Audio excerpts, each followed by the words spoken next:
Just like drumsticks, bass drum pedals are a very personal choice. Which pedal is best for you depends on the style of music you play, as well as the techniques you want to use.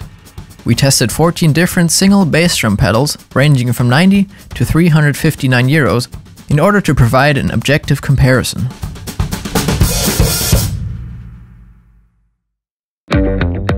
Let's look at the 3 different possible drive systems. First, there's the chain drive. Here, a metal chain connects the footboard to the cam, which moves the beater and activates the spring. Chain drive pedals are usually considered as standard. The second drive system is very closely related to a chain drive, the strap drive.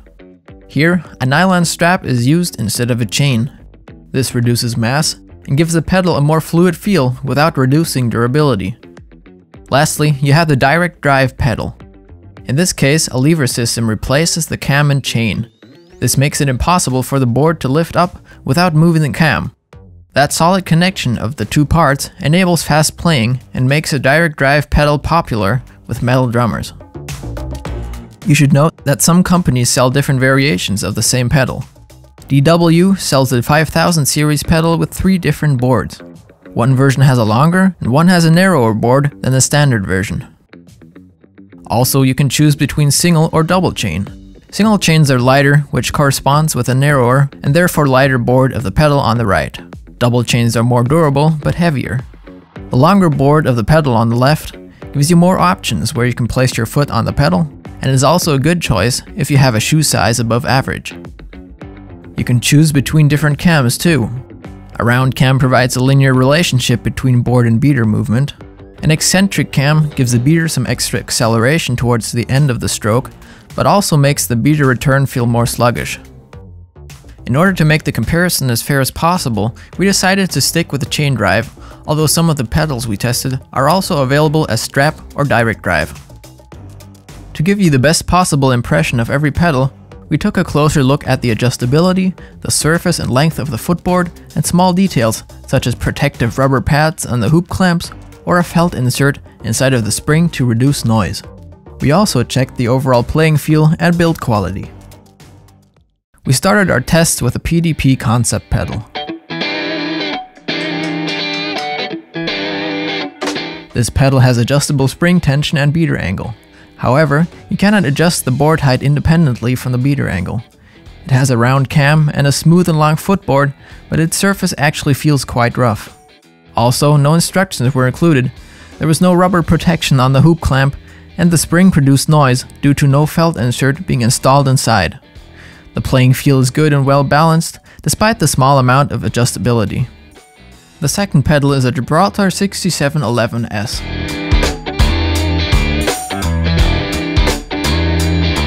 It's shipped in a small box without any packaging material to hold it in place.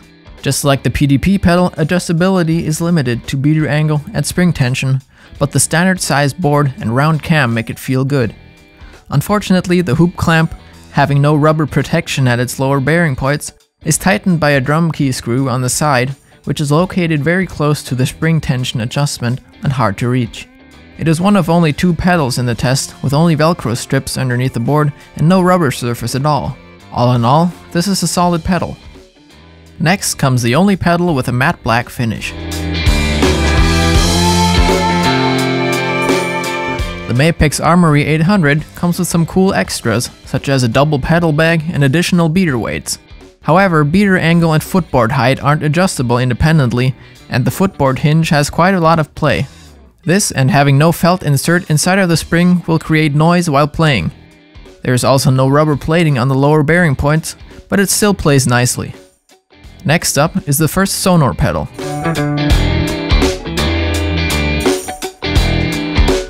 The SP9000 has a very high build quality. Everything feels sturdy and the pedal is easy to play right out of the box. It's one of only 2 pedals without any spikes to prevent it from sliding away. Also, beater and footboard angle are adjustable independently. However, we were disappointed to find out that it's impossible to mount this pedal on a Sonar ProLite bass drum due to the width of the pedal and the size of the bass drum claws. Tilting the drum to one side is the only way to get the 2 to work together. But still, this is a solid, well-built pedal with good adjustability. The 5th pedal in the comparison is the DW3000.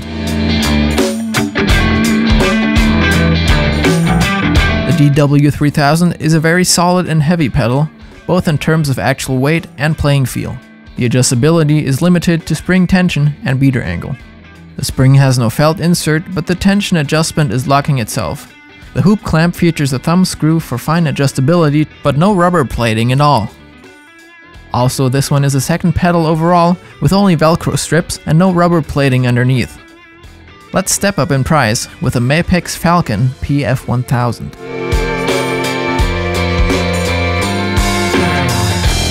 This pedal is very smooth, with adjustable beater and footboard angle, as well as spring tension. The hoop clamp has plastic protection and a movable foot stopper is included. But as with some of the pedals before, there is no felt insert inside of the spring. The great build quality and available drive options make this pedal truly professional, and the included instructions are quite detailed. Mapex also included a very sturdy case for transportation. Here, the extra money you pay really makes a difference. The only pedal in this list that is available exclusively with the strap drive is the Sonar Perfect Balance Standard. The Sonar pedal has the least amount of options and extras of all the pedals we tested. The included bag for transportation feels quite cheap compared to the case you get with a Mapex Falcon. The pedal comes with a felt beater. It's well built and has a rubber-equipped hoop clamp and a smooth footboard, which in conjunction with its single post design enables you to perform techniques that aren't possible on any other pedal. When it comes to adjustability, the next pedal is unmatched, the Pearl Eliminator. Footboard height and beater angle are adjustable independently by relocating the mounting point of the chain on top of the cam. You have 3 mounting options for the heel plate, which changes the progressiveness of the pedal, as well as 4 different included cams.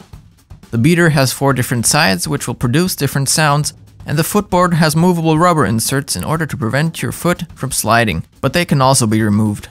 The hoop clamp has a thumb screw on top for fine adjustments, but no rubber plating to protect the hoop. The spring tension is lockable, and the pedal includes good English instructions. On top of that, you can convert the pedal to strap drive, but the strap is sold separately. All in all, this is a high-quality professional pedal. For the exact same price, you can get the Yamaha FP9500SI.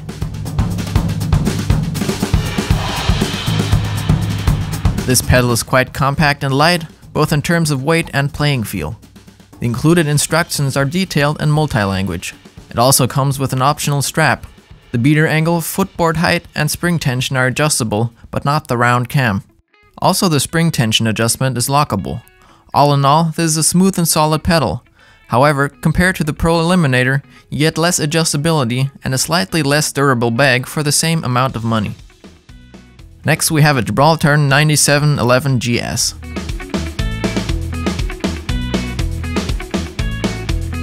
We tested the Gibraltar 9711GS G-Class pedal, which arrived in a very sleek looking box. Inside is a backpack which contains the pedal.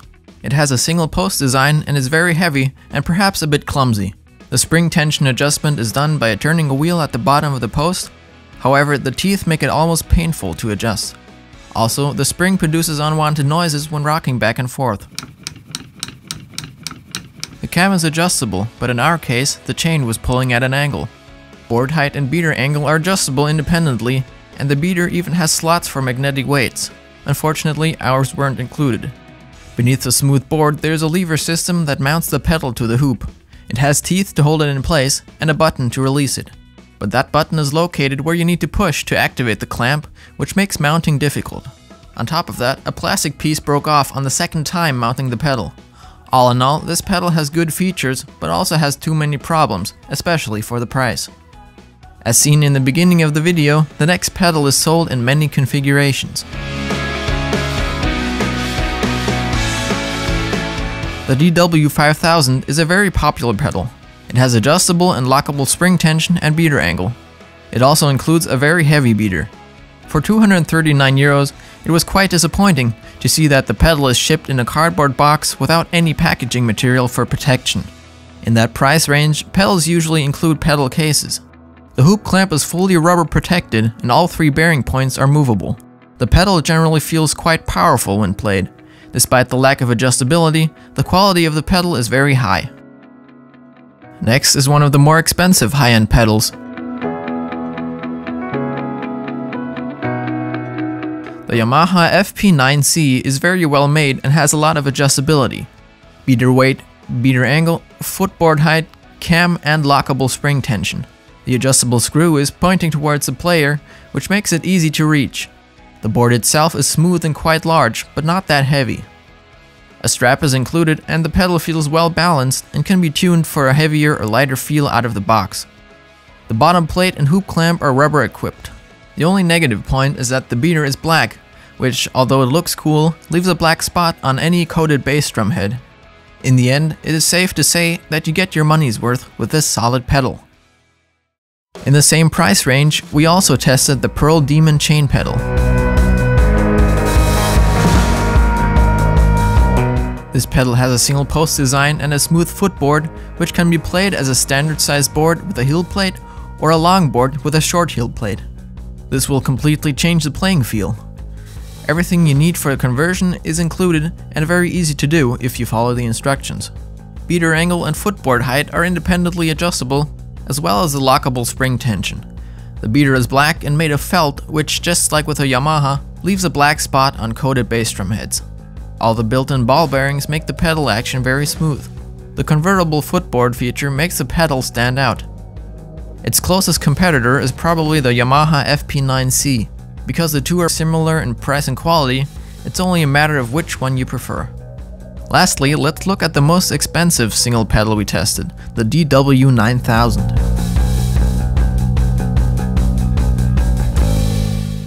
The general quality of this pedal seems very good. It comes with an installed chain drive, but a strap is also included. However, we did not manage to put it on for our test because we are not able to remove one of the Phillips head screws without breaking it. Lockable spring tension, beater angle, and footboard height are independently adjustable, although the spring is hard to get to because it's located between the posts. This also makes it very easy to unintentionally catch your foot in. The 9000 is DW's only pedal in this test with a smooth footboard, but still the heel plate has a really rough texture. Another interesting fact is that the drive shaft can spin freely without moving the all-in-one cam assembly. There's no real reason for this because it requires 2 additional ball bearings and doesn't affect the spinning abilities of the cam at all. You can also increase the cam's radius with a drum key screw, which makes it more eccentric. Unfortunately, the cam can never be set completely round. It seems like there was a lot of engineering done to develop this pedal, but some of the features simply do not seem to be thought through to the last detail. You could buy 4 PDP Concept pedals for the same amount of money. Decide for yourself, is that really worth it? Summing things up, in most cases you get what you pay for. For those drummers who want to experiment with different cams, drive systems, or even board lengths, the only way to do that is buying a more expensive pedal like the Pearl Eliminator or the Yamaha FP9C. Of course, cheaper pedals like the Gibraltar 6711S will have less features and adjustments than higher end ones, but also not every drummer needs all of them. If you know what you want to have in a pedal, you can definitely find a cheaper one that suits your needs perfectly. And of course, we recommend to always test the pedal you want to buy beforehand. We hope that this comparison gave you some ideas about what to look for in a pedal, and maybe even making your choice. Be sure to tell us which one you like most and why down in the comments for the chance to win one of these pedals, and subscribe to Home of Drums for more comparisons like this one.